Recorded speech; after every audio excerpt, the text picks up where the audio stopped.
அனைத்து மன்னர்களும் அறிவார்கள். பீஷ்மரின் கண்கள் நன்றியுடன் பிரகாசித்தன. அவர் பதிலளித்தார், நான் இந்த விஷயங்களை பற்றி பேசுவேன். ஓ ஜனார்த்தனா, நான் உயர்ந்த இடத்தில் சொற்பொழிவு செய்வேன். குருக்கேத்திரத்தின் பரந்த பகுதியில் ஒரு புனிதமான கூட்டம் தொடங்கியது. கங்கையின் புகழ்பெற்ற மகனும் மாபெரும் போர்வீரருமான பீஷ்மர் உயரமாக நின்றார். அவரது கண்கள் ஒரு ஒளியுடன் பிரகாசிக்கின்றன. குடியிருந்த மன்னர்களின் கடமை மற்றும் ஒழுக்கத்தின் பாதையை ஒளி செய்யும் ஒரு சொற்பொழிவை தொடங்கவிருந்தார். அவர் பேசத் தொடங்கிய போது காற்று எதிர்பார்ப்பு நிறைந்திருந்தது. அவரது வார்த்தைகள் கேட்கும் அனைவரின் ஆன்மாவையும் அமைதிப்படுத்தும் ஒரு மென்மையான காற்றைப் போல இருந்தன. நான் கடமையை பற்றி பேசுவேன் என்று பீஷ்மர் கூறினார். அவரது குரல் நம்பிக்கையுடன் எதிரொலிக்கிறது. ஓ கோவிந்தனே, நீ ஒவ்வொரு உயிரினத்திற்கும் வித்திய ஆன்மா என்பதால் என் பேச்சும் மனமும் உன் கிருபையால் நிலையாக மாறிவிட்டன. அவர் நிறுத்தி பின்னர் நீதிமானான ராஜாவான யுதிஷ்டிரனிடம் திரும்பி அவரிடம் நேரடியாக உரையாற்றினார். விதியான ஆன்மா கொண்ட யுதிஷ்டிரன் அறநெறி மற்றும் கடமை பற்றி என்னிடம் கேள்வி கேட்கட்டும் என்று பீஷ்மர் கூறினார். நான் மிகவும் திருப்தி அடைவேன். எல்லா கடமைகளையும் பற்றி பேசுவேன். அவரது வார்த்தைகள் ஒரு மென்மையான அழைப்பாகவும் அவரது இதயத்துக்குள் இருக்கும் ஞான மண்டலத்துக்கு ஒரு திறந்த கதவாகவும் இருந்தன. அவர் யுதிஷ்டிரருக்கு மரியாதையுடன் பேசினார். ராஜாவின் நல்லொழுக்கங்களை ஒப்புக்கொண்டார். அவரது புத்திசாலித்தனம், சுய கட்டுப்பாடு, பிரம்மச்சாரியா மன்னிப்பு, நீதிமன வலிமை மற்றும் ஆற்றல் அவர் தொடரும்போது பீஷ்மர் தனது உறவினர்கள், விருந்தினர்கள், ஊழியர்கள் மற்றும் தன்னை சார்ந்த மற்றவர்களை கிரகவிக்கும் ஒரு நல்லொழுக்கத்தின் முன்னுதாரணமாக யுதிஷ்டிரரை விவரித்தார். அவர் ராஜாவின் உண்மைத்தன்மை, தர்மம், தவம், வீரம், அமைதி, புத்திசாலித்தனம் மற்றும் அச்சமின்மை ஆகியவற்றை பாராட்டினார். இன்பம் அல்லது விலாபம் அல்லது பயம் ஆகியவற்றின் ஆசையால் ஒருபோதும் பாவம் செய்யாத பாண்டுவின் மீதியுள்ள ஆன்மீக மதன் என்று பீஷ்மர் கூறினார். அவரது குரல் போற்றுதலால் நிரம்பியது. எனக்கு கேள்விகளை கேளுங்கள். ஆனால் பின்ன கூட்டம் முழுவதும் ஒரு நிழல் விழுந்தது. கிருஷ்ணரின் அவதாரமான வாசுதேவர் மென்மையான மற்றும் துக்ககரமான தொனியில் பேசினார்.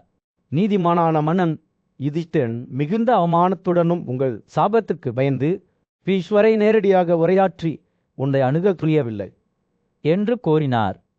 வாசுதேவரின் வார்த்தைகள் ஒரு கிசுகிசுத்த ரகசியம் போல இருந்தன. இது யுதிஷ்டிரரின் வருத்தத்தின் ஆழத்தை வெளிப்படுத்தியது. பீஷ்மர் வாசுதேவரின் வார்த்தைகளை கவனமாக கேட்டார். அவரது சொந்த செயல்கள் இந்த தருணத்திற்கு வழிவகுத்த நிகழ்வுகளின் சங்கிலியை இயக்கின என்பதை அவர் அறிந்திருந்தார். தர்மம், படிப்பு மற்றும் தவம் ஆகியவற்றை பின்பற்றுவது பிராமணர்களின் கடமையாகும் என்று அவர் கூறினார். அவரது குரல் மீண்டும் ஒரு முறை நிலையானது. எனவே க்ஷத்திரியர்களின் கடமை அவர்களின் உடல்களை போரில் தூக்கி எறிவது. ஓ கிருஷ்ணரே, அவர் நம்பிக்கையுடன் பேசினார்.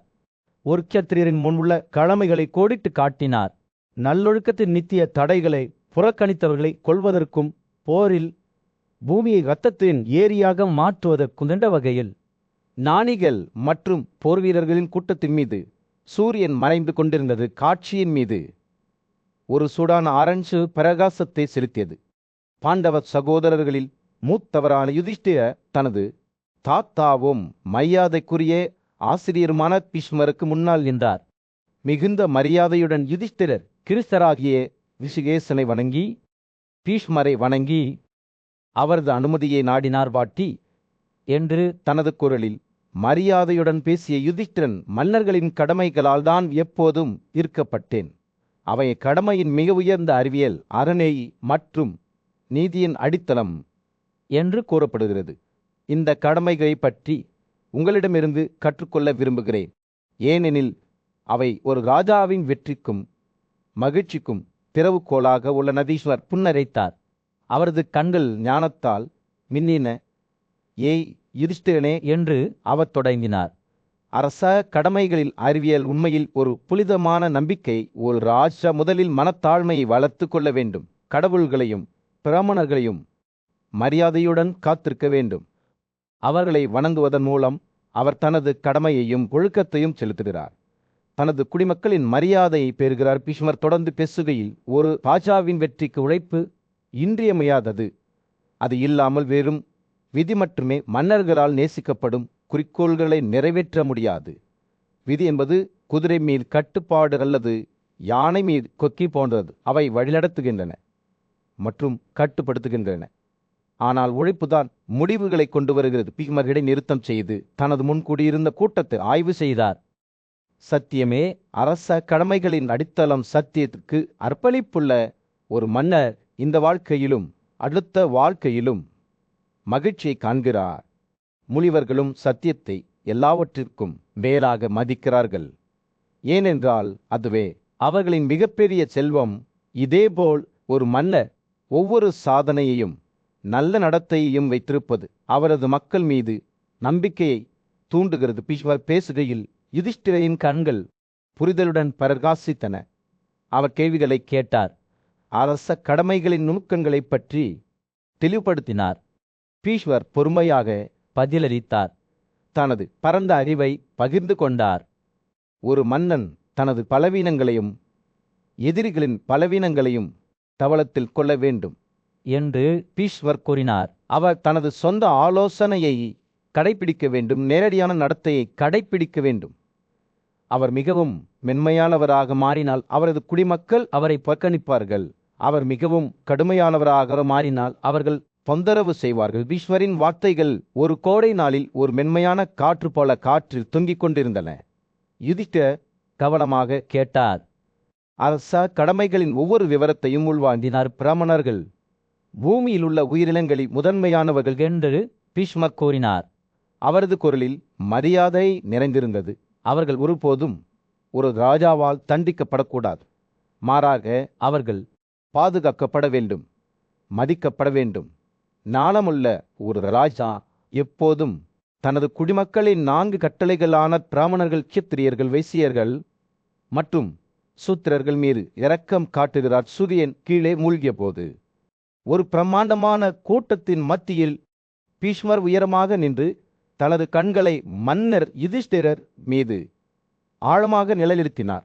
ஒரு ராஜா கோடை நாளில் ஒரு மென்மையான காற்று போல அவரது குரல் தொடங்கியது. எப்போதும் நடவடிக்கைக்கு தயாராக இருக்க வேண்டும். தனது மக்களை பாதுகாப்பதற்கும் சேவை செய்வதற்கும் தனது கடமையில் ஒருபோதும் தடுமாறக்கூடாது. அவர் நிறுத்தினார். அவருக்கு முன் குடியிருந்தவர்களின் முகங்களை ஆய்வு செய்தார். மரியாதைக்குரிய முனிவரான உஸ்னாஸ் இந்த உண்மையை நேரடியாக பேசும் ஒரு ஸ்லோகத்தை எழுதியுள்ளார் என்று பீஷ்மர் தொடர்ந்தார். ராஜாவே, கவனமாக கேளுங்கள். நான் அதை ஓதும்போது பாம்பு எலிகளை விழுங்குவதைப் போல பூமி 2 உயிரினங்களை வீழ்கிறது. போரை விரும்பாத ராஜா மற்றும் மனைவிகள் மற்றும் குழந்தைகளுடன் அதிகப்படியான பாசம் கொண்ட பிராமணர். அவரது வார்த்தைகள் ஒரு சவால் போல காற்றில் தொங்கிக் கொண்டிருந்தன. பீஷ்மரின் பார்வை யுதிஷ்டிரரின் முகத்தை தொட்டது. அரசர்களிடையே உள்ள புலியே, இதை நீங்கள் நினைவில் கொள்ள வேண்டும் என்று அவர் வலியுறுத்தினார். உங்களுக்கு தீங்கு விளைவிப்பவர்களுடன் சமாதானம் செய்து கொள்ளுங்கள். உங்கள் ராஜ்யத்தை அச்சுறுத்துபவர்களுக்கு எதிராக போராடுங்கள். அவர்கள் உங்கள் மக்களுக்கு விரோதமாக நடந்தால் உங்களுக்கு நெருக்கமானவர்களை கூட கொல்ல தயங்க வேண்டாம். பீஷ்மர் பேசுகையில் அவரது வார்த்தைகள் மதிப்பிற்குரிய முனிவர்கள் மற்றும் மன்னர்களின் போதனைகளை பின்பற்றி பண்டைய ஞானத்தின் திரைச்சீலை வரைந்தன. அவர் மருத மன்னரின் கதையை நினைவு கூர்ந்தார். அவர் விரஸ்பதியின் சொந்த உணர்வுகளை எதிரொலிக்கும் ஒரு சோகத்தை பாடினார். மன்னர் யமனைப் போல நீதியை விரிவடிக்க வேண்டும், குபேரரைப் போல செல்வத்தை சேகரிக்க வேண்டும். மேலும் தனது சொந்த கையகப்படுத்தல் மற்றும் இழப்புகளின் தகுதிகள் மற்றும் குறைபாடுகளை கவனித்துக் கொள்ள வேண்டும். இந்த கொள்கைகளின்படி வாழ்ந்த மன்னர்களின் தெளிவான உருவப்படங்களை வரைந்து பீஷ்மரின் கதை ஓடிக்கொண்டே சென்றது. தனது கொடூரமான வழிகளுக்காக தனது சொந்த மகன் அசாமஞ்சஸை நாடுகடத்திய மன்னர் சாகரா பற்றி அவர் பேசினார். ரிஷி உதலகர் தனது விருப்பமான மகன் ஸ்வேதகேதுவை தனது வஞ்சக இயல்புக்காரே கைவிட்டார். அகிம்சை பீஷ்மர் கூறினார். அகிம்சை மற்றும் இரக்கம் மன்னர்களின் நித்திய கடமைகள். அவர்கள் எப்போதும் தங்கள் மக்களுக்கு நன்மை செய்ய முயற்சிக்க வேண்டும். மற்றவர்களுக்கு சொந்தமானதை ஒருபோதும் ஆசைப்படக்கூடாது. ஒரு ராஜா ஆயுதங்களில் திறமையானவராக இருக்க வேண்டும், ஆனால் தாராள மனப்பான்மையையும் சுய கட்டுப்பாட்டையும் கடைபிடிக்க வேண்டும். அவர் பேசுகையில் பீஷ்மரின் வார்த்தைகள் ஞானத்துடனும் இரக்கத்துடனும் ஆட்சி செய்த ஒரு நியாயமான ஆட்சியாளரின் உருவங்களை சித்தரிக்கும் வகையில் தங்கள் சொந்த வாழ்க்கையை எடுத்துக்கொள்வதாக தோன்றியது. அத்தகைய மன்னர் ஒருபோதும் செழிப்பிலிருந்து விலக மாட்டார். அவரது மக்கள் அச்சமின்றி தங்கள் ஐயாவின் வீட்டில் மகன்களைப் போல வாழ்வார்கள் என்று அவர் கூறினார். கூட்டம் பீஷ்மரின் கதையை கேட்டது. நீதி மேலாதிக்கம் செலுத்தும் குடிமக்கள் ஒருவருக்கொருவர் அமைதியுடனும் நல்லிணக்கத்துடனும் வாழும் ஒரு ராஜ்யத்தை பற்றிய ஒரு பார்வையை அவர்கள் முன் கண்டனர். இறுதியாக பீஷ்மர் அமைதியாக இருந்தபோது அவரது வார்த்தைகள் ஒரு ஆசீர்வாதத்தைப் போல காற்றில் தொங்கிக் கொண்டன. அவரை கேட்ட அனைவரும் அவர் பகிர்ந்து கொண்ட காலமற்ற ஞானத்தை பற்றி சிந்திக்கவிட்டனர். மதிப்புமிக்க முனிவர்கள் மற்றும் பிராமணர்களின் கூட்டத்தின் மத்தியில் பீஷ்மர் உயரமாக நின்றார். அவரது வார்த்தைகள் ஞானத்தால் சொட்டாக இருந்தன. யூதிஷ்டிரனே, பொருளை பாதுகாப்பதே அரச கடமைகளின் சாராம்சம் என்று அவர் தொடங்கினார். அவர் தொடர்ந்து கூறும்போது அவரது கண்கள் பிரகாசித்தன. தெய்வீக வெர்ஸ்பரி இதைப் போல வேறு எந்த கடமையையும் பாராட்டவில்லை. பீஷ்மர் பேசுகையில் அவரது வார்த்தைகள் பண்டைய ஞானத்தின் திரைச்சீலை வரைந்தன.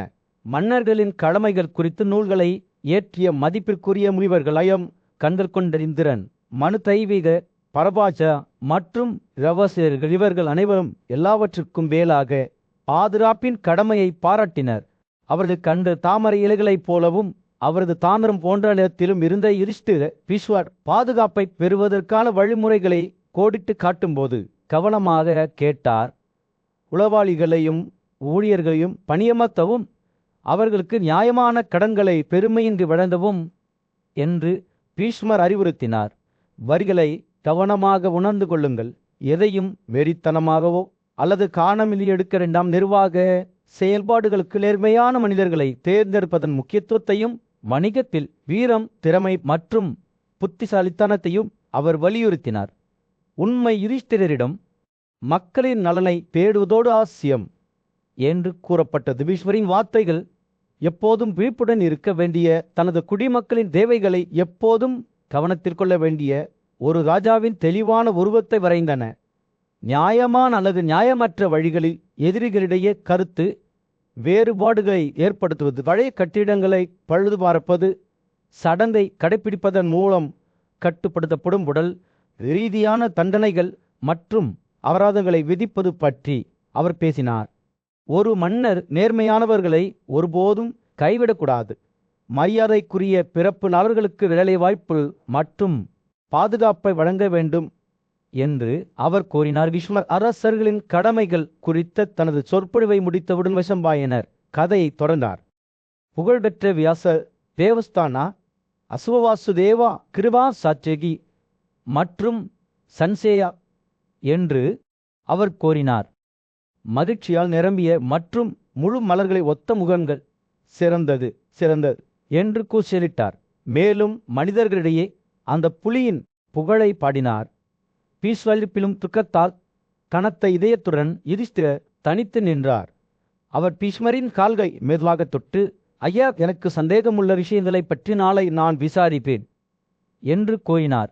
மகிழ்ச்சியற்ற இதயத்துடனும் கண்ணீரால் குளித்த கண்களுடனும் அவர் கூட்டத்திற்கு விடைபெற்றார். சூரியன் அடிவானத்திற்கு கீழே மூழ்கிய போது யுதிஷ்டிரர் கேசவர், கிருபா மற்றும் பிறருடன் சேர்ந்து பிராமணர்களுக்கு வணக்கம் செலுத்தி பெரிய நதியின் மகனை சுற்றினார். அவர்கள் மகிழ்ச்சியுடன் தங்கள் கார்களை ஏறி திரிஷாபதியின் நீரோட்டத்தில் குளித்தனர். மங்களகரமான செயல்களை செய்து தங்கள் மூதாதையர்களுக்கு காணிக்கை செலுத்தினர். குழு வயலின் பரந்த பரப்பரவில் சூரியன் உதயமாகாமல் காட்சியின் மீது ஒரு பொன்னான பிரகாசத்தை செலுத்தியது. பாண்டவர்களும் யாதவர்களும் தங்கள் கலை சடங்குகளை முடித்துவிட்டு தங்கள் கூடாரங்களிலிருந்து வெளிப்பட்டனர். தங்கள் முகங்கள் உறுதியுடன் இருந்தன. சிக்கலான சிற்பங்கள் மற்றும் ஒளிரும் கவசங்களால் அலங்கரிக்கப்பட்ட மினியேச்சர் நகரங்களை ஒத்திருந்த தங்கள் குரங்களில் ஏறினர். பீஷ்மர் படுத்திருந்த இடத்தை அவர்கள் நெருங்கிய போது அவரது துளையிடும் பார்வை அவர்களை சந்தித்தது. அந்த மாபெரும் போர் வீரனின் கண்கள் ஆழமான ஞானத்தால் பிரகாசித்தன. அவர் தனக்குள் யுகங்களின் ரகசியங்களை வைத்திருப்பதைப் போல நீதிமானும் சக்தி வாய்ந்தவருமான மன்னர் யுதிஷ்டிரர் கைகளை மரியாதையுடன் பிரித்துக்கொண்டு முன்னேறினார். ஓ பீஷ்மரே என்று அவர் கூறினார். பழமிப்பு நிறைந்த குரலில், நாங்கள் மரியாதை செலுத்த வந்தோம். நீங்கள் எப்படி இரவை கழித்தீர்கள்? விஸ்வர் புன்னரைத்தார். அவரது கண்கள் பொழுது பொக்குடன் மின்னின. நான் நிம்மதியாக தூங்கியேன் என் இளவரசர்களே என்று அவர் பதிலளித்தார். ஆனால் நீங்கள் என் நலனை பற்றி விசாரிக்க மட்டும் வரவில்லை என்பதை நான் உணர்கிறேன். நீங்கள் அறிவையும் ஞானத்தையும் வழிகாட்டுதலையும் நாடுகிறீர்கள். யுதிஷ்டிரர் தலை குனிந்து வணங்கினார். மெய்யாகவே பீஷ்மரே, நீண்ட காலமாக எங்களை குழப்பத்தில் ஆழ்த்திய ஒரு விஷயத்தில் நாங்கள் உங்கள் ஆலோசனையை பெறுகிறோம். மன்னர்கள் ஏன் உலகை ஆட்சி செய்கிறார்கள்? அவரை பற்றி இவ்வளவு மரியாதையையும் அச்சத்தையும் தூண்டுவது என்ன என்று அவர் கூறினார். விஸ்வரின் கண்கள் தீவிரமடைந்தன. அவர் ஒரு தாழ்ந்த அளவான தொனியில் பேசத் தொடங்கினார். கிருத யுகத்தில் இறையாண்மை இல்லை, ராஜா இல்லை, தண்டனை இல்லை என்று அவர் கூறினார். ஆண்கள் ஒருவருக்கொருவர் இணக்கமாக வாழ்ந்தனர், ஒருவருக்கொருவர் நீதியை பாதுகாத்தனர். ஆனால் நேரம் செல்ல செல்ல தவறு அவர்களின் இதயங்களை ஊடுருவியது. அவர்களின் உணர்வுகள் மேகமூட்டப்பட்டன. காமமும் கோபமும் எழுந்தது. மாபெரும் போர் வீரரின் வார்த்தைகள் மனித குலத்தின் வீழ்ச்சியை பற்றிய ஒரு தெளிவான படத்தை வரைந்தன. மனிதர்கள் இந்த உணர்வுகளுக்கு அடிபணியும் போது அவர் தொடர்ந்தார். நல்லொழுக்கம் குறையத் தொடங்கியது. வேதங்கள் மறைந்தன. அவற்றுடன் நீதி இறந்தது. கடவுள்கள் அச்சத்தால் பாதிக்கப்பட்டனர். மேலும் அவர்கள் தெய்வீக தாத்தாவிடம் பாதுகாப்புக்காக கெஞ்சினர். விஸ்வர் தனது எண்ணங்களை சேகரித்து தொடர்ந்தார். நல்லொழுக்கம், விலாபம் மற்றும் இன்பம் ஆகிய 3 விதமான தொகுப்புகளை கோடிட்டு காட்டும் ஒரு இலட்சம் அத்தியாயங்களை கொண்ட ஒரு நூலை சுயமாக பிறந்த இறைவன் இயற்றினார். அவர் விடுதலையையும் அதன் எதிர் பண்புகள் மற்றும் அர்த்தங்களுடன் கருதினார். பேரனின் படைப்புகள் ஆலோசகர்கள், உளவாளிகள், தூதர்கள், சமாசம், கருத்து வேறுபாடுகளை தூண்டுதல், பரிசுகள் மற்றும் தண்டனை ஆகியவற்றுக்கான நடத்தை விஷயங்களை உள்ளடக்கியது. விஸ்வர் பேசுகையில் அவரது வார்த்தைகள் ஞானத்தின் ஒரு தேர்ச்சிலை வரைந்தன. இது மன்னர்கள், கடவுள்கள் மற்றும் மனிதர்களுக்கு இடையிலான உறவுகளின் சிக்கலான வரையை வெளிப்படுத்தியது. பயணங்களை மேற்கொள்வதற்கான 4 வகையான நேரங்கள், 3 வகையான வெற்றி மற்றும் 5 மோத்தங்களின் பண்புகளை இந்த ஆய்வு கட்டுரை விவரித்தது என்று அவர் கூறினார். இது 2 வகையான தண்டனைகளையும் கையாண்டது. ராஜ்யத்தின் மீது சூரியன் அஸ்தமிக்கையில் பீஷ்மரை சுற்றி கூடியிருந்த கூட்டத்தின் மீது ஒரு சூடான ஆரஞ்சு நிற பிரகாசத்தை செலுத்தியது. மதிப்பிற்குரிய போர்வீரரும் முனிவரும் யுதிஷ்டிரரை பார்த்தனர். அவர் பேசத் தொடங்கிய போது அவரது கண்கள் ஞானத்தால் பிரகாசித்தலோ. வலிமை மிக்க ஆயுதம் ஏந்தியவரே, இப்போது எனக்கு செறி கொடுங்கள். ஏனென்றால் 4 வாழ்க்கை முறைகளின் ரகசியங்களை நான் உங்களுக்கு தெரிவிப்பேன். இந்த பாதைகள் மனச்சோர்வடைந்த இதயத்துக்கு அல்ல, ஆனால் உலகத்தை தாண்டி நித்திய ஆன்மாவுடன் ஒன்றிலேயே விரும்புவோருக்கு என்று பீஷ்மர் கூறினார். பீஷ்மரின் வார்த்தைகள் ஒரு கோடை நாளில் ஒரு மென்மையான காற்று போல இருந்தன. அங்கு இருந்த அனைவரின் மனதையும் அமைதிப்படுத்தின. அவர் வளப்பிரசாவை பற்றி பேசினார். அங்கு ஒருவர் உலக பிணைப்புகளை துறந்து இயற்கையின் அழகால் சூழப்பட்ட காடுகளில் வாழ்வார். பைக்கியத்தின் முறை பிரம்மச்சாரியா பாதையில் தேர்ச்சி பெற்றவர்களுக்கானது. ஆசைகள் அல்லது இணைப்புகள் இல்லாமல் வாழ்வது, தங்கள் வழியில் வரும் எந்த தர்மத்தையும் வாழ்வது. விஸ்வர் விளக்கினார். கர்தஸ்திய முறை மிக பெரிய தகுதியும் சாதிக்க கடினமும் நிறைந்த ஒன்று.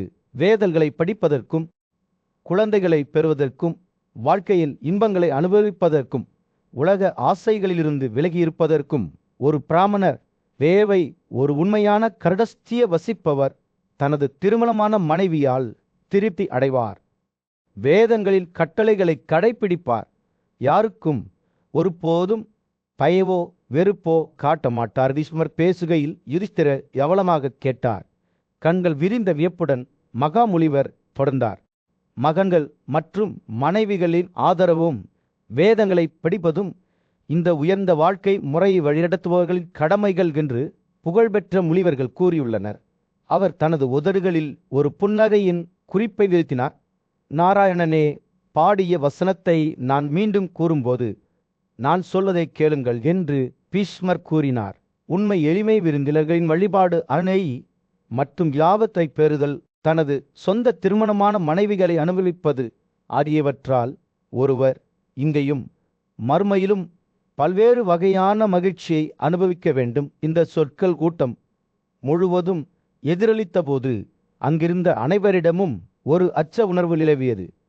இந்த வழிகளை பின்பற்றுவதன் மூலம் அழிவில்லை என்பதை அறிந்த ஒருவர் நித்திய ஆன்மாவுடன் உறிஞ்சப்படுவதை அடைய முடியும் என்ற உண்மையை அந்த மாபெரும் முனிவர்கள் உண்மையில் பேசியிருந்தனர். ஈஸ்வர் விளக்கினார்.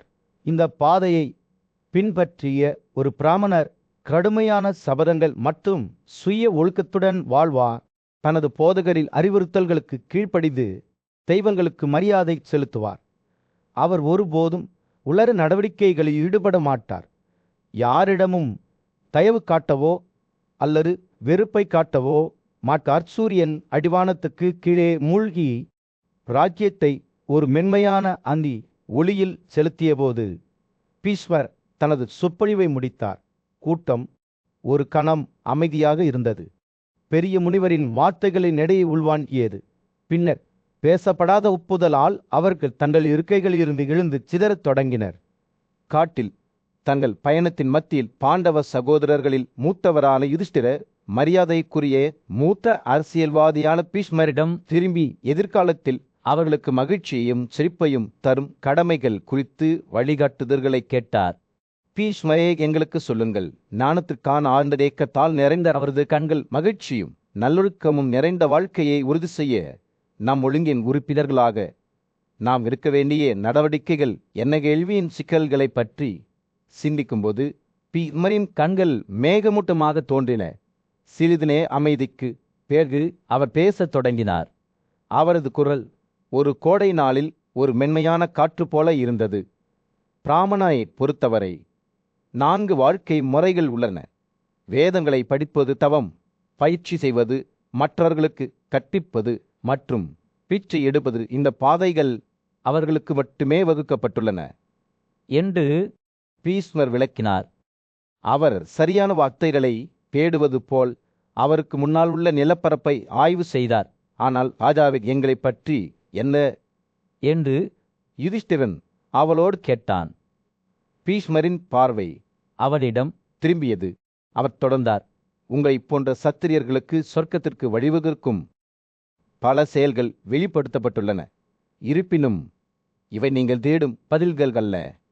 ஒரு ராஜாவின் கடமைகள் ஒரு பிராமணர் அல்லது ஒரு வைசிய அல்லது ஒரு சூத்திரரின் கடமைகளிலிருந்து வேறுபட்டவை. அவரது குரல் ஒரு எச்சரிக்கையான தொனியை எடுத்தது. அவர் மேலும் கூறினார், ஒரு போர்வீரர் அல்லது ஒரு வணிகர் அல்லது ஒரு தொழிலாளியின் வழிகளை பின்பற்றும் ஒரு பிராமணர் இந்த உலகில் வெட்கப்படுகிறார், அடுத்தது துன்பப்படுகிறார். யுதிஷ்டிரன் தவளமாக கேட்டான். அவரது மனம் கேள்வியுடன் ஓடிக்கொண்டிருந்தது. பீஷ்மரின் வார்த்தைகள் ஆழமான உண்மையை கொண்டிருப்பதாக தோன்றியது. ஆனால் அது அவர்களுக்கு என்ன அர்த்தம்? தங்கள் ஆசைகளை பின்பற்றுபவர்களை பற்றி என்ன என்று யுதிஷ்டிரன் கேட்டான். அவரது குரல் ஒரு கிசுகிசுக்கிற்கு சற்று மேலே இருந்தது. பீஷ்மரின் வெளிப்பாடு மந்தமாக மாறியது. அவர் பதிலளித்த போது, ராஜாவே, ஆசைகள் தம்மை வழிதவறி வழிநடத்தும்.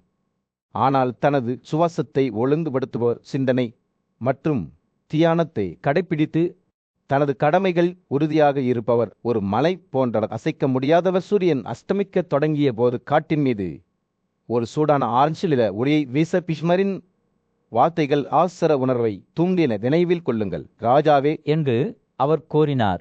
அவரது குரல் நம்பிக்கையுடன் நிரம்பியது. நமது செயல்கள் நமது இயல்பால் வடிவமைக்கப்பட்டுள்ளன. நமது இயல்பு நமது செயல்களால் வடிவமைக்கப்பட்டுள்ளது. உலகம் காலத்தால் விவரிக்கப்படுகிறது. இது எல்லாவற்றையும் இயக்குகிறது மற்றும் அவற்றின் போக்கை தீர்மானிக்கிறது. ஒரு மென்மையான தலையசைப்புடன் பீஷ்வா முடித்தார். எனவே வேதங்களை படிப்பது அசர் அதிகாரத்தின் முயற்சி அல்லது விவசாயம், வர்த்தகம் மற்றும் வேட்டை ஆகியவற்றை பின்தொடர்வதற்கு சமமாக கருதுகிறது. யுதிஷ்டிரர் இந்த ஞானமான வார்த்தைகளை உள்வாங்கிய போது அவர் மீது ஒரு தெளிவு உணர்வு கழுவப்பட்டதை உணர்ந்தார். ஒரு அமைதியான சூழலில் பீஷ்மர் ஆழ்ந்த சிந்தனையில் அமர்ந்தார். அவரது கண்கள் காலத்தில் பரந்த அளவை பார்த்து கொண்டிருந்தன. பிராமண, சத்திரியர், வைசியர் மற்றும் சூத்தர் ஆகிய 4 வர்ணங்களின் புனித கடமைகளை பகிர்ந்து கொண்டபோது அவரது குரல் பல நூற்றாண்டுகளின் எடையை சுமந்து பேசத் தொடங்கியது. ஒரு புத்திசாலியான பிராமணன் 6 வேத செயல்களை பக்தியுடன் செய்து ஓர் உள்நாட்டு வாழ்க்கையை வாழ வேண்டும். அரசர்களின் சேவை, விவசாயம் அல்லது வர்த்தகத்தின் மூலம் பெறப்பட்ட செல்வம் மற்றும் அனைத்து வகையான ஏமாற்றும் நடத்தைகளையும் அவர் தவிர்க்க வேண்டும். ஒரு பிராமணன் தனது கடமைகளை செய்த பிறகு காடுகளுக்குள் ஓய்வு பெறுவது உண்மையில் பாராட்டத்தக்கது என்று பீஷ்மர் கூறினார். பீஷ்மர் பேசுகையில் எதிர்பார்ப்புடன் காற்று அடர்த்தியாக தோன்றியது. அவரது வார்த்தைகள் கேட்பவர்களின் மனதில் தெளிவான படங்களை வரைந்தன. பிராமணரின் வாழ்க்கை பக்தி மற்றும் கடமையின் நூல்களால் செய்யப்பட்ட ஒரு திரைச்சீலிதனது. கடமைகளிலிருந்து விலகி தீயவராக மாறும் ஒரு பிராமணன் ஒரு சூத்திர பெண்ணை திருமணம் செய்து கொள்கிறான், அல்லது நடனமாடுவது அல்லது கிராம ஊழியராக பணியாற்றுவது போன்ற முறையற்ற செயல்களில் ஈடுபடுகிறான். பிராமணர் என்ற அந்தஸ்தை இழக்கிறான் என்று பீஷ்மர் தொடர்ந்தார். கேட்போர் ஒவ்வொரு வார்த்தையையும் தொங்கவிட்டனர். அவர்களின் முகங்கள் பீஷ்மரின் போதனைகளின் தீர்ப்பை பிரதிபலிக்கின்றன. ஒருவரின் கடமைகளிலிருந்து வழிதவறி செல்வதன் விளைவுகள் பயங்கரமானவை என்பதை அவர்கள் அறிந்திருந்தனர்.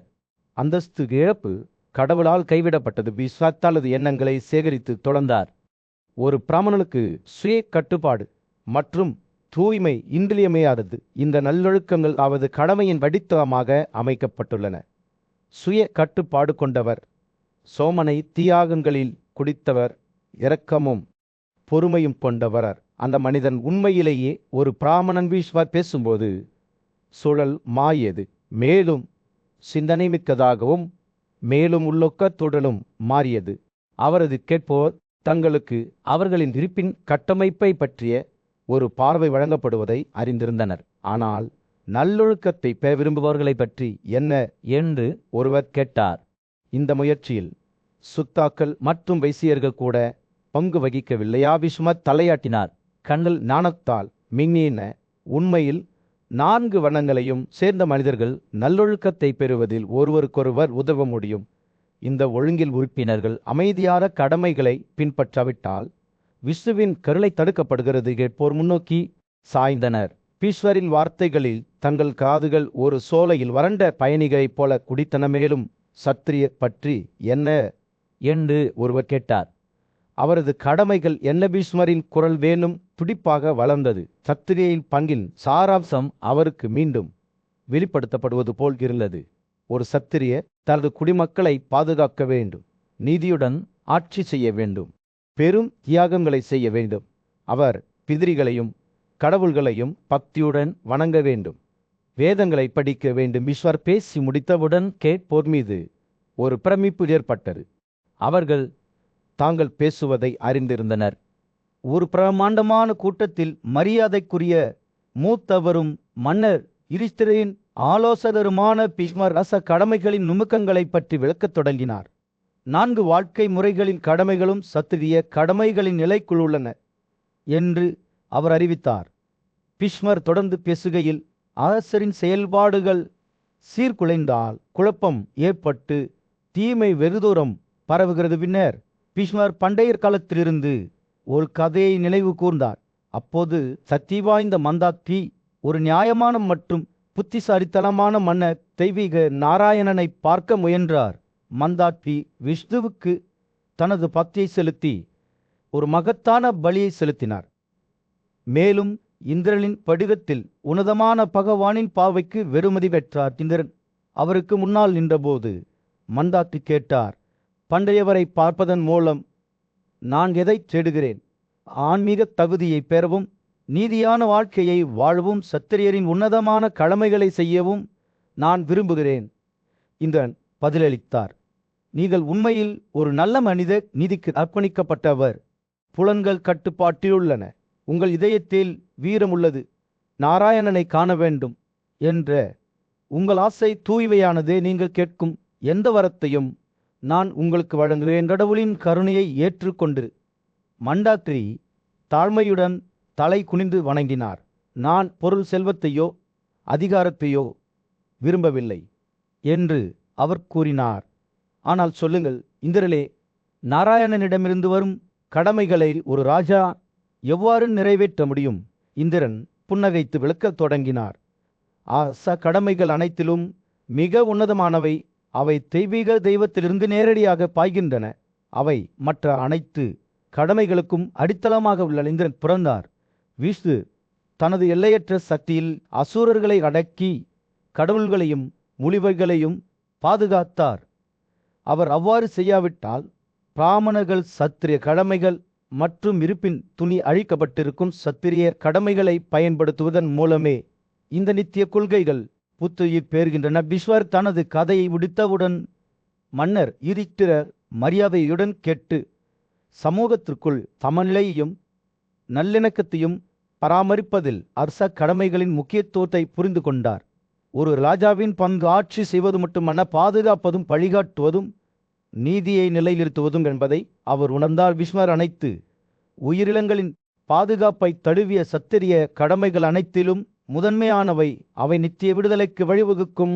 அவற்றை பின்பற்றுபவர்கள் அனைவராலும் மதிக்கப்படுவார்கள் என்று முடித்தவுடன் கூட்டம் அமைதியாக இருந்தது. மன்னர் தனது மதிப்பிற்குரிய ஆசிரியரால் அவருக்கு வழங்கப்பட்ட ஞானத்தை அங்கீகரித்து பாராட்டுடன் தலையசைத்தார். மன்னர்களின் பிரம்மாண்டமான கூட்டத்தில் சக்தி வாய்ந்த கடவுளான இந்த நட்சத்திரியர்களின் புனித கடமைகள் குறித்து பண்டைய ஞானத்தை வழங்குவதற்காக ஒரு புத்திசாலித்தனமான ஆட்சியாளரான மந்தாட்ரி முன் நின்றார். ஆழமான குரலிலும் கடுமையான பாவையிலும் இந்திரன் பேசத் தொடங்கினார். அவரது வார்த்தைகள் நித்தியத்தின் எடையை சுமக்கின்ற ராஜாவே, நீங்கள் உயர்ந்த மனப்பான்மை கொண்டவர், உலகின் நன்மையை தேடும் திறன் கொண்டவர் என்று இந்திரன் கூறினார். ஒரு சத்திரியர் என்ற முறையில் உங்கள் கடமை நிலத்தை சாகுபடி செய்வதற்கும் உரமிடுவதற்கும் மட்டுமல்லாமல் உங்களை சுத்தம் செய்வதற்கும் பெரும் தியாகங்களை செய்வதும் ஆகும். நீங்கள் உங்கள் குடிமக்களை பாதுகாக்க வேண்டும், பிச்சை எடுப்பதை கைவிட வேண்டும், கைவிடப்படுவதன் நல்லொழுக்கத்தை நிலைநிறுத்த வேண்டும். இது அனைத்து நல்லொழுக்கங்களிலும் மிக பெரிய இந்த நட்சத்திரியர்களின் கடமைகளை பற்றி தொடர்ந்து விளக்கிக் கொண்டிருந்த போது மந்தாகிரி ஆர்வத்துடன் கேட்டுக்கொண்டிருந்தார். அவரது கண்கள் ஆர்வத்துடன் பிரகாசித்தன. மற்ற ஆட்சியாளர்கள் தங்கள் போதகர்களிடமிருந்து பெரும் கற்றலை பெற்று போரில் தங்கள் உடல்களை தள்ளி ஒருவருக்கொருவர் சண்டையிடுவதில் ஈடுபட்டதை நீங்கள் பார்த்திருக்கிறீர்கள் என்று இந்திரன் கூறினார். அவர்களின் துணிச்சலும் தன்னலமற்ற தன்மையும் நட்சத்திரிய கடமைகளின் உன்னத இயல்புக்கு ஒரு சான்றாகும். மந்தாகிரி புரிதலை தலை குளிர்ந்த போது இந்திரன் ஆரிய ஆட்சியின் கீழ் வாழ்ந்த பல்வேறு பழங்குடியரை நோக்கி திரும்பினாதேவர்கள், திராதர்கள், காந்தர்வர்கள், சீனர்கள், சவாரர்கள், பாதராக்கள், சாகர்கள், துஷாராக்கள், காங்காக்கள், பதவாக்கள், ஆந்திரர்கள், மற்றராக்கள், போன்றாக்கள், புலிந்தர்கள், ராமாராக்கள் மற்றும் காமோஜாக்கள் இந்த பழங்குடியினர் தங்கள் தாய்மார்கள் மற்றும் தந்தைகள், போதகர்கள் மற்றும் மூத்தவர்களுக்கு சேவை செய்ய வேண்டும் என்று இந்திரன் கூறினார். அவர்கள் தங்கள் மன்னர்களுக்கும் சேவை செய்ய வேண்டும், வேதங்களில் கற்பிக்கப்பட்ட கடமைகளையும் சடங்குகளையும் பின்பற்ற வேண்டும், தங்கள் பிதிரிகளை மதிக்க தியாகங்களை செய்ய வேண்டும், உலகளாவிய சேவைக்காக கிணறுகள் தோண்ட வேண்டும், தாகமுள்ள பயணிகளுக்கு தண்ணீர் கொடுக்க வேண்டும், பிராமணர்களுக்கு பருவகால பரிசுகளை வழங்க வேண்டும். அரச கடமைகள் புறக்கணிக்கப்பட்ட போது சமூகத்திற்கு ஏற்பட்ட ஆபத்துகளை பற்றி இந்திரன் பேசும்போது மந்தகியின் கண்கள் கவலையுடன் விரிவடைந்தன. மன்னர்கள் தங்கள் கடமைகளில் தோல்வியுற்றால் நிலம் பாதிக்கப்படுகிறது, அனைத்து உயிரில்லங்களும் பாதிக்கப்படுகின்றன என்று இந்திரன் கூறினார். இது போன்ற காலங்களில் ஆண்கள் சரியான பாதையிலிருந்து விலகி செல்கிறார்கள். தண்டனையின் அறிவியல் மறந்து விடப்படுகிறது. கூட்டம் மிகுந்த கவனத்துடன் கேட்டபோது இந்திரன் ஒரு ஆழமான உண்மையை வெளிப்படுத்தினான். நியாயத்துடனும் இரக்கத்துடனும் ஆட்சி செய்த ஒரு நல்லொழுக்கமுள்ள ராஜாவை கடவுள்கள் கூட புறக்கணிக்கவில்லை. அனைத்து உயிரினங்களின் தெய்வீக ஆண்டவரும் நட்சத்திரியர்கள் மனிதர்களை கண்காணிக்கவும் அவர்களின் கடமைகள் மற்றும் சாய்வுகளை நோக்கி வழியடத்தவும் விரும்பினார். இந்திரனின் புத்திசாலித்தனமான வார்த்தைகள் முடிவுக்கு வந்தவுடன் மதிப்பிற்குரிய முனிவரான பிஸ்ரா தனது இருக்கையிலிருந்து எழுந்து சொற்பொழிவை முடித்தார். இந்திரனின் வடிவத்தில் இருந்த மாபெரும் நாராயணன் பண்டைய காலத்தின் ஞானத்தை விட்டு சென்று விட்டார் என்று பீஷ்மர் கூறினார். முதலில் முன்னிறுத்தப்பட்ட கடமைகளின் வட்டத்தை கடைபிடித்து காட்டப்பட்ட பாதையை பின்பற்றுவோம். சூரியன் ராஜ்யத்தின் மீது அஸ்தமித்து பரபரப்பான தெருக்களில் ஒரு சூடான ஆரஞ்சு நிற ஒளியை வீசிக்கொண்டிருந்தது. ஞானமும் நியாயமும் கொண்ட ராஜாவான யுதிஷ்டிரன் தனது மரியாதைக்குரிய ஆசிரியரான பீஷ்மருடன் சிந்தனையில் அமர்ந்திருந்தான். மனித வாழ்க்கையின் 4 முறைகளை விரிவாக கூறும்படி பீஷ்மரிடம் கேட்டபோது இளம் ராஜாவின் கண்கள் ஆர்வத்தால் பிரகாசித்தன. பீஷ்மர் ஒரு மென்மையான புன்னகையுடன் நல்லொழுக்கம் மற்றும் கடமையின் கதையை நெசவு செய்ய தொடங்கினார். ஓ யுதிஷ்டிரனே, இந்த உலகில் செய்யப்படும் அனைத்து நீதியான செயல்களும் எனக்கு தெரிந்திருப்பதால் நீங்கள் அறிந்திருக்கிறீர்கள் என்று அவர் கூறினார். அவரது குரலில் அதிகாரம் நிறைந்திருந்தது. இந்த 4 வாழ்க்கை முறைகளை பின்பற்றும் மன்னருடன் இணைக்கப்பட்டுள்ள பகுதிகளை நான் உங்களுக்கு வெளிப்படுத்தும் போது, இப்போது கேளுங்கள். விஸ்வபட்சிய வாழ்க்கை முறையை பற்றி பேசும்போது ராஜாவின் கண்கள் விரிந்தன. ரன்னமற்ற சேவை வாழ்க்கை, அங்கு ஒருவர் வணங்க தகுதியுள்ளவர்களை வணங்கி அவர்களுக்கு உரியதை வழங்குகிறார். தனது உறவினர்களை துயரத்திலிருந்து காப்பாற்றும் அந்த ராஜா பீஷ்மர் தொடர்ந்தார். வனப்பிரஸ்த வாழ்க்கை முறையின் நோக்கத்தை அடைகிறார். இளம் ராஜாவின் மனம் சாத்தியங்களுடன் பந்தயத்தில் ஈடுபட்டது. பீஷ்மர் கர்கஸ்திய வாழ்க்கை முறையை விவரித்தார். ஒரு வீட்டு கடமையின் வாழ்க்கை, அங்கு ஒருவர் நீதிமான்களையும் வணக்கத்திற்கு தகுதியுள்ளவர்களையும் கதறிக்கிறார். அனைத்து உயிரினங்களையும் நடமாடும் மற்றும் அசையாமல் பாதுகாக்கும் ஒரு ராஜா பீஷ்மர் கூறினார். அவர்களுக்கு தகுதியானபடி கதவிக்கிறார். கர்கஸ்திய வாழ்க்கை முறையின் நோக்கத்தை அடைகிறார். உரையாடத் தொடங்கியதும் யுதிஷ்டிரரின் புரிதல் ஆழமடைந்தது. ஞானம், இரக்கம் மற்றும் நீதியுடன் ஆட்சி செய்யும் ஒரு ராஜா தனது குடிமக்களை பாதுகாத்து நீதிமான்களை கதறிப்பவர் மிக உயர்ந்த தகுதிகளை அடைவதைக் கண்ட அனைத்து உயிரினங்களையும் தனது சுயத்தைப் போலவே கருதுபவர் பீஷ்மர் கூறினார். ஒருபோதும் தீங்கு செய்யாதவர், தனது கோபத்தை கட்டுப்பாட்டில் வைத்திருப்பவர், இங்கேயும் மறுமையிலும் பெரும் மகிழ்ச்சியை பெறுகிறார். இளம் மன்னரின் கண்கள் தனது கடமைகளை பற்றிய ஒரு புதிய புரிதலுடன் பிரகாசித்தன. நீதிமான்களை பாதுகாப்பதன் மூலமும் தகுதியுள்ளவர்களை கதறிப்பதன் மூலமும் நீதியை நிலைநிறுத்துவதன் மூலமும் 4 வாழ்க்கை முறைகளில் தகுதிகளையும் அவர் சமாதிக்க முடியும் என்பதை அவர் உணர்ந்தார். பீஷ்மரின் வார்த்தைகள் கோடை நாளில் ஒரு மென்மையான காற்று போல இருந்தன. அவை இனிமையானவை மற்றும் மேம்பட்டவை. சூரியன் அடிவானத்திற்கு கீழே மூழ்கிய போது யுதிஷ்டிரர் தனது இருக்கையிலிருந்து எழுந்தார். அவரது இதயம் உறுதியால் நிரம்பியது. தனது மக்களை பாதுகாப்பதும் நீதியை நிலைநிறுத்துவதும் அதற்கு தகுதியானவர்களை கௌரவிப்பதும் தனக்கு ஒரு புனிதமான கடமை என்பதை அவர் அறிந்திருந்தார். பீஷ்மரின் வழிகாட்டுதலால் அவர் மீது ஒரு நோக்க உணர்வு கழுவப்பட்டதை உணர்ந்தார். இது ராஜரிகத்தில் சோதனைகள் மற்றும் உபத்திரவல்களை வழிநடத்தும் ஒரு நோக்கமாகும். இளம் மன்னர் மகத்துவத்தை நோக்கிய தனது பயணத்தில் முதல் அடியெடுத்து வைத்திருப்பதை அறிந்த ஞானமுள்ள வயதான ஆசிரியர் யுதிஷ்டிரர் புறப்படுகையில் புன்னகைத்தார். நித்தியமான அரசா கடமைகளை நீங்கள் கடைபிடிக்கிறீர்களா என்று பீஷ்மர் கூறினார். அவரது குரல் மங்கலாக இருந்தது. ஒரு கொந்தளிப்பான சராப்தத்தின் மத்தியில் யுதிஷ்டிரர் ஒரு ராஜ்யத்தின் கடமைகள் குறித்து தனது பேரன் பீஷ்மரின் ஆலோசனையை நாடினார். சொல்லுங்கள் பேரனே என்று அவர் கேட்டார். ஒரு ராஜ்யத்தின் முக்கிய கடமைகள் என்ன பேச தொடங்கிய பீஷ்மரின் கண்கள் ஞானத்தால் மின்னில. ஒரு ராஜாவை தேர்ந்தெடுப்பதும் முடிசூட்டுவதும் ஒரு ராஜ்யத்தின் முதல் கடமையாகும். ஒரு ஆட்சியாளர் இல்லாத ஒரு ராஜ்யம் ஒரு சுவரில்லாத கப்பல் போன்றது. அது குறிக்கோள் இல்லாமல் நகர்கிறது.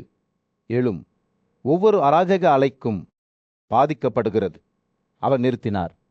அவரது குரல் மரியாதைக்குரிய தொனியை எடுத்தது.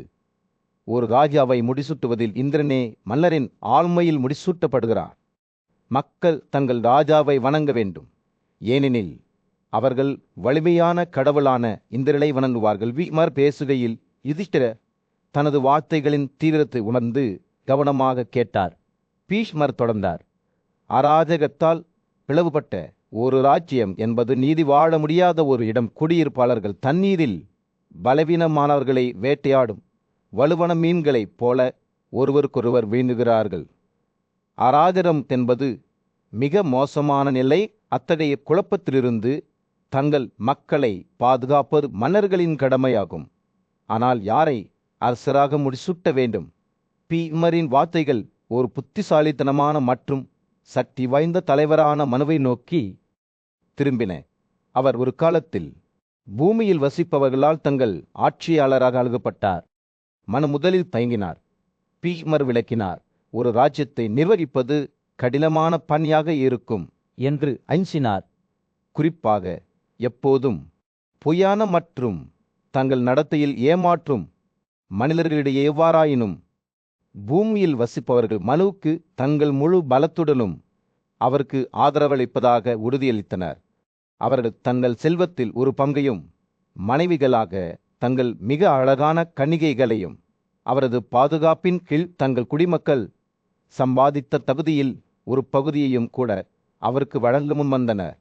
இந்த வழியில் எங்கள் வலிமை அதிகரிக்கும் என்று அவர்கள் கூறினர். எச்சக்கள் மற்றும் ராட்சசர்களை பாதுகாக்கும் குபேரரைப் போல நீங்கள் வெல்லப்பட மாட்டீர்கள். அவர்களின் வார்த்தைகளால் தூண்டப்பட்டு மனு சவாலை ஏற்றுக்கொண்டு பூமியில் ஒழுங்கை நிலைநாட்ட புறப்பட்டார். தனது பக்கத்தில் ஒரு பெரிய படையுடன் அவர் சுற்றி திரிந்தார்.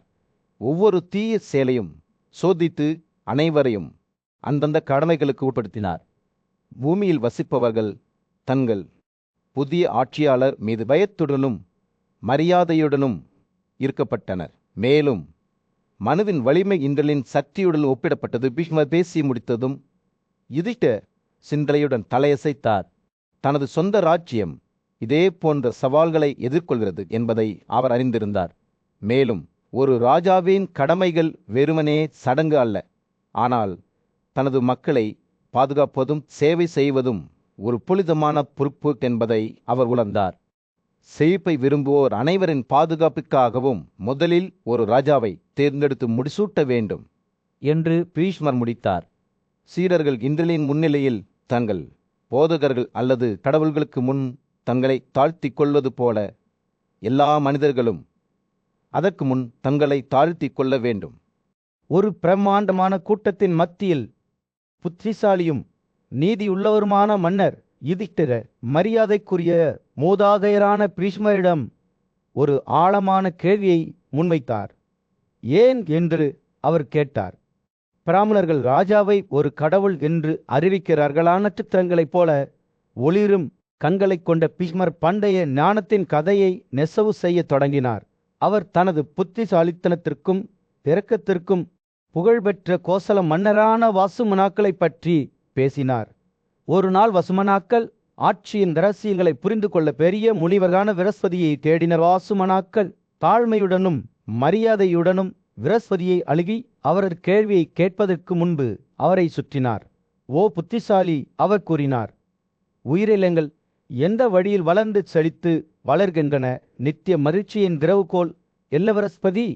ஒரு மென்மையான புன்னகையுடன் சமூகத்தில் ராஜாவின் பங்கின் முக்கியத்துவத்தை பற்றி விளக்கத் தொடங்கினார்.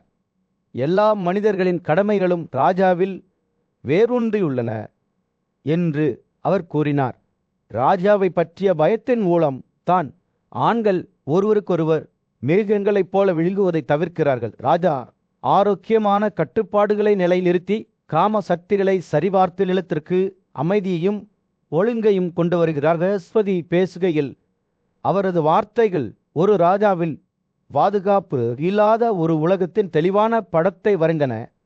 மன்னர் தனது கடமையை செய்யாவிட்டால் வலிமையானவர்கள் பலவீனமானவர்களை வேட்டையாடுவார்கள். மேலும் சொத்தின் யோசனை மறைந்துவிடும். ஆண்கள் தங்கள் தாய்மார்கள், தந்தைகள், அவர்களின் போதகர்கள் மற்றும் விருந்தினர்களை மன்னால் பாதுகாக்காவிட்டால் புறக்கணிப்பார்கள் என்று அவர் கூறினார். அரச பாதுகாப்பு இல்லாத ஒரு உலகத்தை பற்றிய மோசமான படத்தை விரஸ்பதி தொடர்ந்து வரைந்தார். திருமணம் மற்றும் உடலுறவு பற்றிய அனைத்து கட்டுப்பாடுகளும் நிறுத்தப்படும். விவசாயம் மற்றும் வர்த்தகம் குழப்பத்தில் விழும். அறநெறி மூழ்கி ஏற்றப்படும். 3 வேதங்களும் மறைந்துவிடும். தியாகங்கள் இனி செய்யப்படாது. திருமணங்கள் நடக்காது. சமூகமே இருக்காது. ஆனால் தனது பாதுகாப்பு கடமையை செய்த ஒரு மன்னரிடமிருந்து வந்த ஆசீர்வாதங்களை பற்றியும் விரஸ்பதி பேசினார். ராஜாவின் பாதுகாப்புடன் ஆண்கள் தங்கள் கதவுகளையும் மதுக்கடைகளையும் மூடாமல் அச்சமின்றி தூங்கலாம். பெண்கள் சுதந்திரமாக ஆண் உறவினர்களால் கவனிக்கப்படாமல் அலைந்து திரியலாம். ஆண்கள் நீதிமான்களாக மாறி ஒருவருக்கொருவர் தீங்கு விளைவிக்காமல் ஒருவருக்கொருவர் சேவை செய்யலாம் என்று அவர் கூறினார். பிரகஸ்பதி பேசி முடித்ததும் பீஷ்மர் யுதிஷ்டிரனை ஆழ்ந்த பார்வையுடன் பார்த்தார். ராஜா என்று அவர் கூறினார். அவர் ஒரு மனிதர் மட்டும் அல்ல, மனித வடிவத்தில் உயர்ந்த தெய்வீகம் கொண்டவர். அவர் கத்தி, ஆதிச்ச, மிருத்யு, வசவனன் மற்றும் யமல் ஆகிய 5 வெவ்வேறு வடிவங்களை எடுத்துக்கொள்கிறார். அவர் துன்மார்க்கர்களை தண்டிக்கும் போது அக்னி ஆகிறார். அவர் நீதியை கடைப்பிடிக்கும் போது ஆதித்யா ஆகிறார். தீயவர்களை அழிக்கும் போர் மிருத்யு ஆகிறார். அவர் நீதிமான்களுக்கு வெகுமதி அளிக்கும் போது யமல் ஆகிறார். பாண்டவர்களின் அரசனான ஞானமுள்ள யுதிஷ்டிரன் ஞானத்துடனும் நீதியுடனும் தனது ராஜ்யத்தை எவ்வாறு ஆட்சி செய்வது என்பதற்கான வழிகாட்டுதல்களை தேடி சிந்தனையில் அமர்ந்திருந்தான். ஆலோசனைக்காக அவர் பாரத வம்சத்தின் மதிப்பிற்குரிய மூதாதையரான பீஷ்மரிடம் திரும்பினால் சொல்லுங்கள். பீஷ்மரே என்று யுதிஷ்டிரன் கேட்டான். ஒரு மன்னன் செய்ய வேண்டிய சிறப்பு கடமைகள் என்ன? தன் ராஜ்யத்தை எப்படி பாதுகாத்து எதிரிகளை எப்படி கட்டுப்படுத்துவது, தனக்கு தீங்கி விளைவிப்பவர்கள் குறித்து உளவு தகவல்களை சேகரிக்க தன் உறவாடிகளை எப்படி பயன்படுத்துவது? பீஷ்மர் பேசத் தொடங்கியதும் அவரது கண்கள் ஞானத்தால் மின்னின.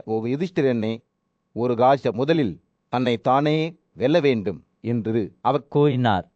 தங்கள் ஆசைகளையும் உணர்வுகளையும் கூட வெல்ல முடியாவிட்டால் ஒருவர் மற்றவர்களை எப்படி வெல்ல முடியும்? 5 புலன்களை வெல்வது ஒரு பெரிய வெற்றியாகும். ஏனெனில் அது ஒரு ராஜாவை வழிதவறி செல்லும் சோதனைகளை எதிர்க்க அனுமதிக்கிறது. பீஷ்மர் தொடர்ந்தார். அவரது வார்த்தைகள் ஒரு நதியைப் போல வாய்கின்றன. ஒரு மன்னர் தனது கோட்டைகள், எல்லைகள், நகரங்கள், பூம்பக்கள் மற்றும் பொழுதுபோக்கு தோட்டங்களிலும் அவர் செல்லும் எல்லா இடங்களிலும் வலுவான வீரர்களின் உடல்களை வைக்க வேண்டும். மார்வேடத்தில் திறமையான உளவாளிகளையும் கூட்டத்துடன் கலக்கவும் கண்டுபிடிக்கப்படாமல் தகவல்களை சேகரிக்கவும் கூடிய மனிதர்களையும் அவர் நியமிக்க வேண்டும். இந்த உளவாளிகள் அவர்களின் ஞானம், கஷ்டங்களை தாங்கும் திறன் மற்றும் ராஜாவுக்கு விசுவாசம் ஆகியவற்றிற்காக தேர்ந்தெடுக்கப்பட வேண்டும் என்று பீஷ்மர் விளக்கினார். அவர்கள் பேய்கள் அல்லது ஆவிகளைப் போல கண்டறியப்படாமல் நகர முடியும். ராஜ்யத்திற்கு தீங்கு விளைவிக்க விரும்பும் அனைவரின் புத்திசாலித்தனத்தையும் சேகரிக்க வேண்டும். ஒரு ராஜாவின் சொந்த அரசவை உளவாளிகள் பதுங்கி இருக்கக்கூடிய இடமாகும் என்று பீஷ்மர் எச்சரித்தார். அவரது எதிரிகள் யார், அவர்கள் எப்படி செயல்படுகிறார்கள் என்பதை அவர் தெரிந்து கொள்ள வேண்டும். கடைகள் மற்றும் சந்தைகளில், பிச்சைக்காரர்களிடையே, இன்பத் தோட்டங்களில், ஐனர்களின் கூட்டங்களிலும் பொது இடங்களிலும் உளவாளிகளை வைக்க வேண்டும். அவ்வாறு செய்வதன் மூலம் தனது ராஜ்யத்தை அச்சுறுத்தும் மறைக்கப்பட்ட ஆபத்துக்களை அவர் வெளிக்கொணர முடியும். யுதிஷ்டிரர் பீஷ்மரின் வார்த்தைகளின் ஞானத்தை கவனமாக கேட்டு அவரது மனதை உள்வாங்கினார். ஒரு ராஜா எப்போதும் விழிப்புடன் இருக்க வேண்டும் என்பதை அவர் அறிந்திருந்தார். அவருக்கு தீங்கி விளைவிக்க விரும்புபவர்களிடமிருந்து தனது மக்களை பாதுகாக்க எப்போதும் தயாராக இருந்தார். ஒரு மன்னர் தன்னை பலவீனமாக கண்டால் அவர் ஒரு வலுவான எதிரியுடன் சமாதானம் செய்ய வேண்டும். அது அவருக்கு சாதகமாக இருந்தால் ஒரு புத்திசாலி மன்னருக்கு எப்போது போராட வேண்டும், எப்போது பின்வாங்க வேண்டும் என்பது தெரியும். ஏனெனில் அவரது ராஜ்யத்தின் பாதுகாப்பு மிக முக்கியமானது என்று பீஷ்மர் கூறினார். பீஷ்மர் தொடர்ந்தார். ஒரு மன்னர் தனது நிதியின் நிர்வாகத்தில் நியாயமானவராக இருக்க வேண்டும்.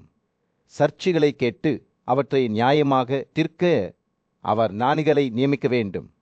ஏனெனில் அரசு முறையான சட்ட நிர்வாகத்தின் மீது தங்கியுள்ளது. அவர் தனது சுரலன்கள், உப்பு, தானியங்கள், படகுகள் மற்றும் யானைகளின் மீது நேர்மையான மனிதர்களை நியமிக்க வேண்டும். இதனால் அவை நேர்மையுடனும் ஞானத்துடனும் நிர்வகிக்கப்படலாம். யுதிஷ்டிரன் பலைசைத்து ஒவ்வொரு வார்த்தையையும் எடுத்துக்கொண்டான். அரசனாக இருப்பது என்பது அதிகாரம் மற்றும் கௌரவம் பற்றிய விஷயம் மட்டுமல்ல என்பதை அவர் அறிந்திருந்தார். ஒரு ராஜ்யத்தில் கொந்தளிப்பின் மத்தியில் மன்னர் யுதிஷ்டிரர் புத்திசாலித்தனமாக எப்படி ஆட்சி செய்வது என்பதற்கான வழிகாட்டுதல்களை நாடினார்.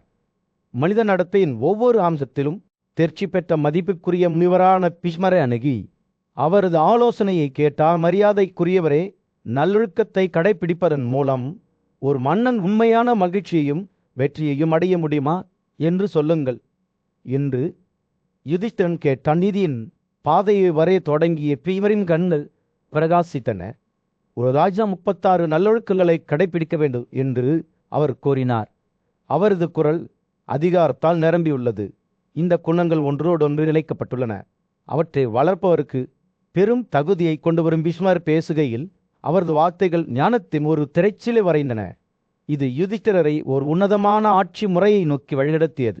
மன்ன முனிவரின் போதனைகளில் அவரது மனதை குடித்து கவனமாக கேட்டார். ஒரு நல்லொழுக்கமுள்ள மனிதர் ஒருபோதும் கருணையை கைவிடக்கூடாது என்று பீஷ்மர் தொடர்ந்தார். அவர் விசுவாசத்தை கொண்டிருக்க வேண்டும். மற்றவர்களுக்கு தீங்கு விளைவிக்காமல் செல்வத்தை பெற வேண்டும். அவர் ஈடுபாடு இல்லாமல் இன்பத்தை தொடர வேண்டும். சண்டையை அல்ல மகிழ்ச்சியை தரும் வார்த்தைகளை பேச வேண்டும். பீஷ்மர் ஒவ்வொரு நல்லொழுக்கத்தையும் துல்லியமாக விவரித்தார். இரக்கம், ஞானம் மற்றும் ஒருமைப்பாட்டுடன் ஆட்சி செய்யும் ஒரு ராஜாவின் படத்தை வரைந்தார். அவர் பெருமை பேசாமல் பைவியமாக இருக்க வேண்டும் என்று முனிவர் கூறினார். அவர் கொடுப்பதில் தாராளமாக இருக்க வேண்டும். ஆனால் பொறுப்பற்ற அல்லது நன்றியற்றவர்களுக்கு ஒருபோதும் எல்லை கூட்டணிகளை புத்திசாலித்தனமாக உருவாக்குவதன் முக்கியத்துவத்தை பற்றியும், துமாக்கத்தை தவிர்ப்பது பற்றியும், நண்பர்களை விசுவாசத்துடன் நடத்துவது பற்றியும் பீஷ்மர் பேசும்போது யுதிஷ்டிரரின் கண்கள் புல்லலால் பிரகாசித்தன. ஒவ்வொரு வார்த்தையும் ஒரு விலைமதி பற்றாகத்தன. போல மன்னர் கேட்டார். அவரது ஆன்மாவை அதன் அர்த்தத்துடன் ஊக்குவித்தார். முனிவர் தனது போதனைகளை முடித்தவுடன் யுதிஷ்டிரர் தன்னிடம் ஒரு தெளிவான உணர்வை உணர்ந்தார். தனக்கு ஒரு அரிய பரிசு வழங்கப்பட்டிருப்பதை அவர் அறிந்திருந்தார். மனித அனுபவத்தின் ஆழத்திலிருந்து வாழ்ந்த மற்றும் கற்றுக்கொண்ட ஒருவரின் வழிகாட்டுதல் தனக்கு வழங்கப்பட்ட ஞானத்தை அங்கீகரித்து யுதிஷ்டிரா பீஷ்மருக்கு மரியாதையுடன் தலைவணங்கினார். அந்த தருணத்திலிருந்து இளம் மன்னர் மதிப்பிற்குரிய முனிவர் கோடிட்டு காட்டிய கொள்கைகளின்படி தனது ராஜ்யத்தை ஆட்சி செய்வதாக சபதம் செய்தார். அவர் தனது ஆட்சியை தொடங்கும் போது நம்பிக்கையும் புதுப்பித்தரும் காற்றை நிரப்பியது. ஏனெனில் யுதிஷ்டிரர் தனது மக்களால் நேசிக்கப்பட்ட மற்றும் கடவுளால் ஆசீர்வதிக்கப்பட்ட ஒரு நியாயமான மற்றும் இரக்கமுள்ள ஆட்சியாளராக இருக்க முயற்சிப்பார் என்பது தெளிவாக இருந்தது. இந்த புனித தருணத்தை கண்டவர் சம்பாயனர் யுதிஷ்டிரருக்கு வழங்கப்பட்ட ஞானத்தை பற்றி சிந்திக்கும்போது புன்னகைத்தார். இளம் மன்னரின் பணிவும் புத்திசாலித்தனமும் அவரை பீஷ்மரின் போதனைகள் ஏற்றுக்கொள்ள வைத்தது. இப்போது ஒரு புதிய நோக்க உணர்வுடன் அமைதி மற்றும் செழிப்புக்கான கலங்கரை விளக்கமாக ஒரு ராஜ்யத்தை உருவாக்க அவர் பாடுபடுவார். ஒரு பிரமாண்டமான கூட்டத்தின் மத்தியில் ஞானமுள்ள மன்னரான யுதிஷ்டிரன் மதிப்பிற்குரிய முனிவரான பீஷ்மரில் ஆலோசனையை நாடினார். துக்கத்தை தவிர்ப்பதற்கும் நீதியை கடைபிடிப்பதற்கும் ஆழ்ந்த ஏக்கத்துடன் அவர் கேட்டார். ஓம் மதிப்பிற்குரிய தாத்தாவே, நான் ஒரு ராஜாவாக என் குடிமக்களை எவ்வாறு பாதுகாக்க வேண்டும்? இதனால் நான் துக்கமடைந்து என் கடமையை செய்யக்கூடாது பேசத் தொடங்கிய பீஷ்மரின் கண்கள் ஞானத்தால் பிரகாசித்தன. என் அன்பான யுதிஷ்டிரனே, ஒரு ராஜாவின் நித்திய கடமைகளை நான் சுருக்கமாக விவரிக்கிறேன். ஏனென்றால் அவற்றை நான் முழுமையாக விளக்கினால் அவற்றின் ஆழத்தை நான் ஒருபோதும் சோர்வடைய மாட்டேன் என்று நான் அஞ்சுகிறேன். அவர் தனது எண்ணங்களை சேகரித்து தொடர்ந்தாதங்கள் கடமைகளில் அர்ப்பணிப்புள்ள கற்றறிந்த கடவுள்களை வணங்குவதில் ஒழுங்காக இருக்கும். உயர்ந்த சபதங்களை கடைபிடிக்கும் பிராமணர்களை வணங்குவது இதுவே முதல் படி. அவர்கள் உங்கள் ஆசவைக்கு வரும்போது உங்கள் பலிகளை நிறைவேற்றுவதில் அவர்களை பயன்படுத்துங்கள். உங்கள் பூசாரியுடன் உங்கள் பக்கத்தில் இருங்கள். அவர்களை வரவேற்க எழுந்திருங்கள். அவர்களின் கால்களை தொடவும் அவர்களின் நிலையத்திற்கு ஏற்றவாறு அவர்களை வணங்கவும். இந்த தகுதியான பிராமணர்களுக்கு பரிசுகளை பொழிவதன் மூலம் உங்கள் முயற்சிகளின் வெற்றிக்காக அவர்களின் ஆசீர்வாதங்களை நீங்கள் கோருவீர்கள். பீஷ்மர் பேசுகையில் அவரது வார்த்தைகள் யுதிஷ்டிரரின் கண்களுக்கு முன்னால் வெளிப்பட்டதாக தோன்றிய ஞானத்தின் ஒரு திரைச்சிலை நேர்வை ஞானம் மற்றும் புத்திசாலித்தனத்தால் நிலைத்திருக்கும். ஓ பாரதா, நீ உண்மையை ஏற்றுக்கொண்டு காமத்தையும் கோபத்தையும் தவிர்க்க வேண்டும். என் எச்சரிக்கைக்கு செரிசாயுங்கள். ஏனென்றால் தனது உணர்வுகளை கட்டுப்படுத்தாமல் லாபத்தை பின்தொடரும் முட்டாள் மன்னன் இறுதியில் நல்லொழுக்கத்தையும் செல்வத்தையும் தியாகம் செய்வான். இன்பம் மற்றும் விலாபம் தொடர்பான விஷயங்களில் பேராசை மற்றும் முட்டாள்தனமானவர்களை பணியமர்த்துவதற்கு எதிராக பீஷ்மரின் குரல் ஒரு எச்சரிக்கையான தொனியை எடுத்தது. காமம் மற்றும் கோபத்தால் கரைபட்ட அவர்கள் துயரத்தை மட்டுமே கொண்டு வரும் சூழ்ச்சிகளால் உங்கள் மக்களை ஒடுக்குவார்கள். ஆனால் ராஜாவே, நீங்கள் எப்போதும் பேராசையிலிருந்து விடுபட்டவர்களுடனும் புத்திசாலித்தனத்துடனும் இருப்பவர்களுடனும் உங்களை சுற்றி இருக்க வேண்டும். முனிவரில் வார்த்தைகள் ஓடிக்கொண்டிருந்த போது யுதிஷ்டிரர் கவனமாக கேட்டார். அவரது இதயம் ஒரு சோலையில் ஒரு வறண்ட பயணியைப் போல நாணத்தில் குடித்தது. பீஷ்மர் நிர்வாகத்தின் நுணுக்கங்களில் அவருக்கு தொடர்ந்து வழிகாட்டினார். ஏலத்தின் விளைச்சலில் 6இல் ஒரு பகுதியை தப்பமாக எவ்வாறு நிரப்புவது, அபராதம் மற்றும் குற்றவாளிகள் மீது விதிக்கப்படும் இழப்புகள் மற்றும் வணிகர்கள் மற்றும் வர்த்தகர்கள் மீது மோசடி செய்வது பற்றி அவருக்கு அறிவுறுத்தினார். கடந்து செல்லும் ஒவ்வொரு கணமும் நீதியில் பாதை ஒளிரும் புரிதல் மண்டலத்திற்குள் தன்னை இழுத்து செல்வதை யுதிஷ்டிரர் உணர்ந்தார். பீஷ்மரின் வார்த்தைகள் இரக்கம், தாராள மனப்பான்மை மற்றும் விழிப்புடன் ஆட்சி செய்த ஒரு ராஜாவின் தெளிவான படத்தை வரைந்தன. அவரது மக்கள் அவருக்கு ஆழ்ந்த அர்ப்பணிப்புடன் இருந்தனர். அநீதியாகவும் பேராசையுடனும் செயல்படுவதன் மூலம் உங்கள் கருவூலத்தை நிரப்ப ஒருபோதும் விரும்ப வேண்டாம் என்று அவர் எச்சரித்தார்.